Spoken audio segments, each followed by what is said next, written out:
সবাই কেমন আছেন বন্ধুরা? আজকে আমরা জানবো লাকি ভাস্কর মুভি সম্পর্কে। ব্যাংক ডাকাতির কথা অবশ্যই আমরা একবার হলেও চিন্তা করেছি, কিন্তু ব্যাংক কর্মচারী হতে পারলে এটা কি খুব কঠিন হতো? ৬,০০০ টাকা বেতনে ব্যাংকে চাকরি করা সামান্য একজন কর্মচারী, যার নাম হলো লাকি ভাস্কর, যার স্বপ্ন ও ইচ্ছা ছিল অনেক বড়, কিন্তু সেই ইচ্ছাগুলোকে পূর্ণতা দেওয়ার জন্য তার তেমন কোনো টাকা ছিল না। মুভিটির কাহিনী অবশ্যই আপনাদেরকে হতাশ করবে না। কথা না বাড়িয়ে আসুন শুরু করা যাক। মুভিটি দেখানো হয় 1920 সালের 19শে মার্চ, ভাস্কর যখন সকালে জগিং করছিল তখন সিবিআই তাকে অ্যারেস্ট করে এবং তাদের কাস্টডিতে নিয়ে যায়। লাকি ভাস্করকে মাগদা ব্যাংকে নিয়ে আসা হয়, অর্থাৎ সে যে ব্যাংকে চাকরি করত। একটু পর সে জানতে পারে তার বাসাতে সিবিআই এসেছে এবং তার সকল কাগজপত্র চেক করছে। এটা তার ওয়াইফ তাকে কল করে জানায় এবং কোনো কথা ছাড়াই ভাস্কর সবাইকে বলে অতীত সম্পর্কে জানা যাক। তখন আমরা দেখতে পাই ভাস্কর ব্যাংকে ৬,০০০ টাকার চাকরি করত।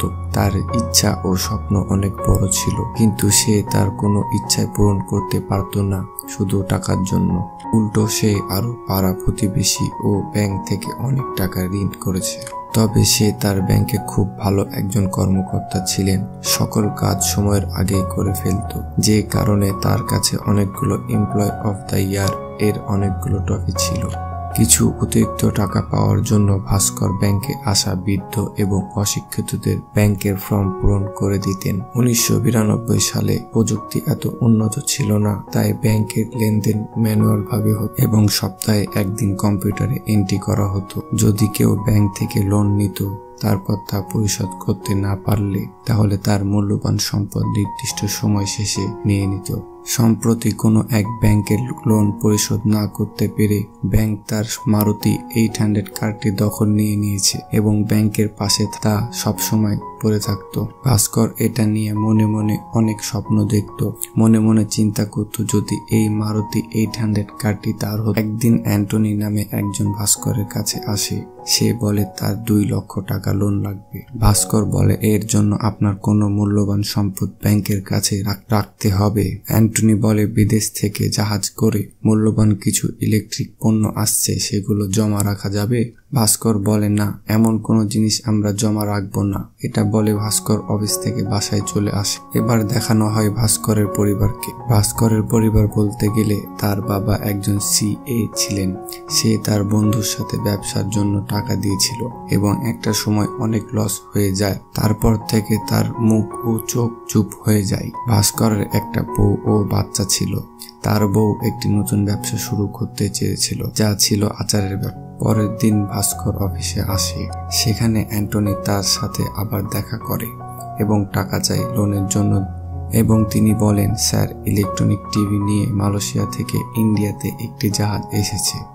ইলেকট্রিক টিভিগুলো 2 লক্ষ টাকায় কিনেছি এবং ভারতে আসার পর তা বিক্রি করতে যাচ্ছি, কিন্তু সমস্যা হলো আমার অংশীদারিরা হাল ছেড়ে দিয়েছে এবং তারা টাকা দিতে চাচ্ছে না। সমস্ত টিভি কিনতে আমার 2 লক্ষ টাকা প্রয়োজন। এখন আমি যদি বাকি টাকা না দেই তাহলে ডিলাররা টিভিগুলো দখল করে নেবে। কেনার সাথে সাথে সবগুলো ডাবল দামে বিক্রি করতে পারবো, কারণ ভারতে টিভি এবং ইলেকট্রিক পণ্যের এখন প্রচুর চাহিদা রয়েছে। তাই আমি যদি টাকাগুলো পেতাম তাহলে ঠিকই বিক্রি করে লোনগুলো পরিশোধ করতে পারতাম। বিনিময়ে আপনাকেও অর্ধেক টাকা কমিশন দিব। চুক্তিটা খুব ভালো হয়েছিল। ভাস্কর এটা জানে, কিন্তু তার কাছে টাকা কোথায়? তখন সাম্বা বলে, তোমার শালা তো খুব বড় লোক, তাই না? তার কাছে টাকা চাও। ভাস্কর এটা পছন্দ করে না, কারণ টাকা চাইলে তাকে টিটকারি দিবে, তার কাছে কাজ করতে বলবে। ভাস্কর অস্বীকার করে, তবুও বলে, আমি অবশ্যই একবার চেষ্টা করব। পরের দিন পটল নামে একজন এর কাছে ভাস্কর ধরা পড়ে যায়, যার কাছে ভাস্কর অনেক টাকা ঋণ নিয়েছিল। এমনকি সবার সামনে ভাস্করকে অপমান এবং লাঞ্ছিত করতে থাকে এবং সে তাকে মারধর করে। স্কুটিটি তার সাথে করে নিয়ে গেছিল, টাকা দিয়ে স্কুটি নিয়ে আসতে বলে। পরের দিন টাকার অভাবে ব্যাংকে হেঁটে হেঁটে যায়। অফিসে গিয়ে দেখে এখানে তার প্রমোশন হওয়ার কথা ছিল, এখানে অন্য কাউকে প্রমোশন দেওয়া হয়েছে। সে ভালো একজন এমপ্লয়ি হবার পরে ভাস্কর সরাসরি তার বসের কাছে যায় সে তাকে বলে আমি এত ভালো কাজ করি, সে কোনো কাজই করে না, শুধু ফাপড়বাজি, তারপরও আপনি তাকে প্রমোশন দিলেন কেন? তখন তার বস বলে তুমি যে অফিসের বাইরে অফিস ফর্ম পূরণ করে মানুষের কাছে টাকা নাও, এটা যদি আমি ওপরে বলি তাহলে তোমার চাকরি থাকবে না। তারপর ভাস্কর তার কাছে ক্ষমা চান, হাত পা ধরে বলেন আমাকে চাকরি থেকে বহিষ্কার করবেন না, এবং সমস্ত কর্মচারীরা তার দিকে তাকিয়েছিল। ওই দিন ভাস্কর সারাদিন অফিস করে এবং সন্ধ্যায় তার বন্ধুর সাথে যখন কফি শপে বসে কফি খায় তখন অ্যান্টনি ওইখানে আসে। তখন ভাস্কর কিছু বলে না, তাকে 2 লক্ষ টাকা দিয়ে বলে যে এই টাকাটা আমি ব্যাংক থেকে প্রতারণা করে এনেছি, যদি সোমবারের আগে এই টাকাটা ফেরত না পাই তবে আমার জেলে যেতে হবে এবং পুরো পরিবার বিষ খাবে। টাকাগুলো আমি আপনাকে বিশ্বাস করে দিলাম। ভাস্কর রিস্ক নিয়ে ব্যাংক থেকে প্রতারণা করে 2 লক্ষ টাকা নিয়েছে অ্যান্টনিকে বিশ্বাস করে। এখন থেকে 3 জন সঙ্গী হয়ে গেল। যেদিন ভাস্কর টাকা দেয় সেদিন শনিবার ছিল, সোমবার আবার ব্যাংক খুলবে। ভাস্করকে ব্যাংকে 2 লক্ষ টাকা রাখতে হবে, অন্যথায় সবাই জেনে যাবে। আজকে সারা রাত এই আশায় বসে রইল যে টিভিগুলো দ্বিগুণ দামে বিক্রি হবে এবং ব্যাংকের টাকা ও পরিশোধ করবে। অবশেষে টিভিগুলো দ্বিগুণ দামে বিক্রি করে এবং ভাস্করও তার কমিশন পেয়ে যায়। সে সোমবারে ব্যাংকে গিয়ে টাকাগুলো নির্দিষ্ট স্থানে রেখে দেয়। তারপর থেকে প্রতি শনিবার সে প্রতারণা করে ব্যাংক থেকে টাকা দিতেন এবং সোমবার হলে ব্যাংকে সময় মতো টাকাগুলো রেখে দিতেন। ভাস্কর টাকাগুলো এনে সঠিক সময়ে অন্য সব টাকার সাথে মিশিয়ে ফেলতেন, যে কেউ জানতেই পারত না। অ্যান্টনির বিদেশে সংযোগ ছিল, ইলেকট্রিক জিনিসপত্র ইত্যাদি অর্ডার করে এখানে এনে 70-80% লাভে বিক্রি করত, আর এই সকল টাকাগুলো অংশীদারের ভেতর সমানভাবে ভাগ করে দিত। তারপর তারা 3 জন মিলে চিন্তা করে, কোনো পণ্য বেশি পরিমাণে অর্ডার করি তার উপর কর দিতে হবে, কিন্তু যদি আমরা পণ্যগুলো পার্টস আকারে আনি এখানে নতুন করে তৈরি করি তবে তার উপরে কর দিতে হবে না। ওদের ব্যবসা বেশ ভালো চলছিল। ভাস্কর টাকা দিতেন, ওরা সব বিক্রি করত, তবে কাস্টমসের ভেতরে একটু খাওয়াতে হতো। ধীরে ধীরে ভাস্করের জীবনে পরিবর্তন আসতে শুরু করে। ছেলের জন্মদিন খুব ভালোভাবে ধুমধাম করে উদযাপন করে, তার স্ত্রীকে শাড়ি, গহনা ইত্যাদি কিনে দিল, নিজেও ভালো পোশাক পরতে শুরু করলো। ভাস্করের জীবনে সবকিছু সঠিকভাবে চলছিল। ভাস্করের ছেলের জন্মদিনে অ্যান্টনি ও ব্যাংকের সকল কর্মকর্তা এসেছিলেন। অ্যান্টনি তখন ভাস্করকে বলে, যখন আমার অংশীদাররা আমার সাথে প্রতারণা করেছিল তখন আমি অনেক ঋণের মধ্যে পড়ে গিয়েছিলাম, কিন্তু আপনি যখন আমার নতুন অংশীদার হলেন আমাদের ব্যবসার উন্নতি হতে শুরু করলো। আমি এখন প্রচুর টাকা উপার্জন করছি এবং আজ আমার ছেলে বিদেশে পড়াশোনা করছে। তবে আমার মনে হয় এখন আমাদের হাত আরো বড় করা উচিত এবং একবারে সেটেল হয়ে যাওয়া উচিত। আমার কাছে একটি প্ল্যান আছে। দুবাই থেকে 3টি গাড়ি আসছে যা বেনামি, এতে কোনো নাম্বার প্লেট নেই। আমাদের এটি কেনা উচিত। যদি আমরা গাড়িগুলো কিনতে পারি, এজন্য আমাদের 10 লক্ষ টাকা প্রয়োজন। অ্যান্টনির কথা শুনে ভাস্কর বলে, ভাই আমি টাকা জালিয়াতি করি, ঠিক আছে, তবে 2 লক্ষ টাকা পর্যন্ত। 10 লক্ষ টাকা অনেক অনেক বেশি। ধরা পড়লে জেলেও খাটতে হবে, আবার আমার পরিবারের সাথে জড়িয়ে পড়বে। ভাস্কর আবার রিস্ক নেয়। দুবাই থেকে আসা গাড়িগুলো তারা কিনে নেয়, কিন্তু যার কাছে গাড়ি বিক্রি করবে তাকে পুলিশ একটি জালিয়াতি মামলায় ধরে নিয়েছে। ব্যাংকের টাকা ব্যাংকে রাখার জন্য তাদের এখন টাকার প্রয়োজন। তাদের কাছে অপশন একটাই, কোনোভাবে তাদের কাছে থাকা গাড়িগুলো বিক্রি করতে হবে। তবে এগুলো কোনো সস্তা গাড়ি নয়, তাই যদি রাস্তায় পুলিশ দেখে তাহলে নাম্বার চাইবে এবং তা না দিতে পারলে তাদের দখলে নিয়ে নেবে। এভাবে তাদের ফেঁসে যাওয়ার সম্ভাবনা থাকবে। ভাস্কর আবার বুদ্ধি খাটায়। সে রাস্তা থেকে কিছু গরিব লোক এনে তাদেরকে ভালোভাবে পোশাক পরিয়ে তারপর সে খুব সুন্দর একটি মেয়েকে তাদের সাথে বসিয়ে দেয় এবং সে নিজেও বসে পড়ে। কারণ ইন্ডিয়াতে এত দামি গাড়ি নিয়ে একটি নেতা ঘুরবে এটা একটি স্বাভাবিক বিষয়। পুলিশ কেন তা কেউ আটকাবে না।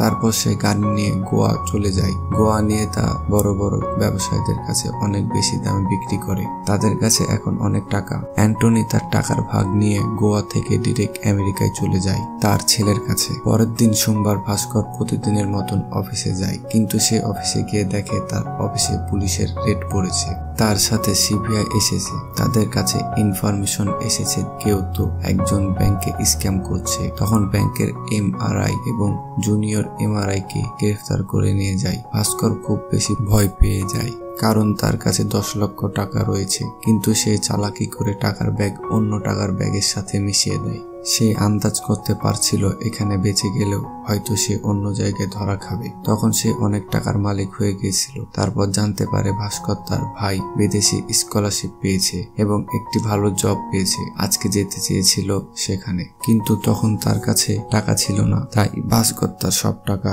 এডুকেশন ফি হিসাবে দিয়ে দেয় এবং তার থাকার টাকাও। তখন ভাস্করের কাছে খুব কম টাকা ছিল। পরের দিন ভাস্কর যখন ব্যাংকে আসে, অফিসে সব নিয়ম পরিবর্তন হয়ে গিয়েছিল। তারা স্ক্যাম করেছে, তাদেরকে পুলিশ ধরে নিয়ে যায়। তাদের পোস্ট খালি হয়ে পড়ে। তাই এখন অফিসের বস ভাস্করকে অ্যাসিস্ট্যান্ট জিএম পদে স্থানান্তর করে। বেতন ৬,০০০ থেকে ১৯,০০০ টাকা হয়ে যায়। কিন্তু তখন ১৯,০০০ টাকা ভাস্করের কাছে তেমন কোনো কিছু ছিল না। তবে সে খুশি হয়েছিল, কারণ তার বউ প্রমোশন এটা জানলে অনেক খুশি হবে। তারপর তার বস তাকে আরো বলে, যাতায়াতের জন্য তোমার কোনো কিছু প্রয়োজন? ভাস্কর কি চাইবে তা আমরা সবাই জানি। সে মারুতি 800 গাড়িটি চাইলো, অর্থাৎ সবকিছু ভাস্করের ইচ্ছা মতোই হচ্ছিল। তারপর মুভি আমাদেরকে আবার বর্তমানে নিয়ে চলে আসে। সেখানে ভাস্করের ব্যাংক স্টেটমেন্ট চেক করেন এবং ভাস্করের ব্যাংক স্টেটমেন্ট দেখা যায় ভাস্করের ব্যাংক অ্যাকাউন্টে 100 কোটি টাকা দেখা যাচ্ছে। ভাস্কর এখন আবার আমাদেরকে অতীতে নিয়ে যায়। তখন ভাস্করকে তার বস বলে, ব্যাংকে কিছু স্পেশাল কাস্টমার রয়েছে যাদের দ্বারা আমাদের ব্যাংক চলে, আমি তাদেরকে তোমার হাতে তুলে দিলাম। তারপর আমরা দেখি হর্ষদ মেহরা এর অ্যাসিস্ট্যান্ট এর এন্ট্রি হয়, যে একজন বিআর সিস্টেম হলো দুটি ব্যাংকের মধ্যে একজন আরেকজনকে লোন দেয় এবং তাদের মধ্যে একজন দালাল থাকে, যে টাকাগুলো এক ব্যাংক থেকে অন্য ব্যাংকে নিয়ে জমা দেয়। কিন্তু সে এর মধ্যে স্ক্যাম করে। কি করে আসুন জানা যাক। তারপর আমরা দেখি হর্ষদ মেহরার একজন অ্যাসিস্ট্যান্ট আসে ভাস্করের কাছে। ভাস্কর বিআর দিয়ে বলে 2 সপ্তাহ এর মধ্যে জমা দিতে হবে, কিন্তু সেই লোক বলে, স্যার একটু দেরি হতে পারে, কিন্তু এর জন্য আপনাকে কিছু কমিশন দেওয়া হবে। ভাস্কর বলে 2 সপ্তাহ এর বেশি হওয়া যাবে না। ভাস্কর তখন চিন্তা করে বিআরের জন্য কেন মুনাফা দিতে চায়। তখন ভাস্কর হর্ষদ মেহরার অতীতের হিস্টোরি একটু ঘাটাঘাটি করেন। হর্ষদ মেহরা বিআর এর টাকা সরাসরি ব্যাংকে জমা দেয় না, ওই টাকা শেয়ার মার্কেটে ইনভেস্ট করেন। প্রথমে সে খুব ডাউনে থাকা শেয়ারগুলো কিনে ফেলে এবং যখন লোকজন দেখে সেই শেয়ারগুলো অনেক উপরে চলে গিয়েছে এবং তখন সেই শেয়ারগুলো সবাই কিনতে চাইলে সে ভালো মুনাফা নিয়ে বিক্রি করে দেয়। তারপর সে তার মুনাফা নিয়ে বাকি টাকা ব্যাংকে জমা করে দেয়। ভাস্কর তারপর স্ক্যাম বুঝতে পারে।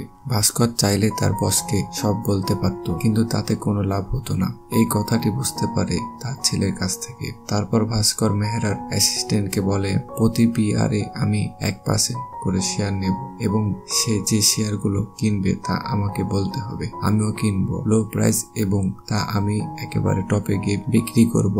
কিভাবে তারা অনেকদিন ভালো টাকায় ইনকাম করতে থাকে এবং ভাস্কর এটাও জানতো বিআর এর অবৈধ টাকাগুলো কিভাবে বৈধ করতে হতো। তারপর এখন সে সিবিআই কে বলে সে এই টাকাগুলো শেয়ার মার্কেট থেকে আয় করেছে। পাই ভাস্করের টেবিলে ম্যানেজার আসেন, তা বিআর নিয়ে কথা বলছিল। তখন ম্যানেজার পাস করতে বলে হাসনাত মেহরার 91 কোটি টাকার বিআর আসবে। এটা কবে আসবে জানেন? তখন ম্যানেজার বলে, হর্ষদ মেহরা এর এত টাকার বিআর, এটা তো সম্ভবই না। হর্ষদ মেহরা তো এক করে।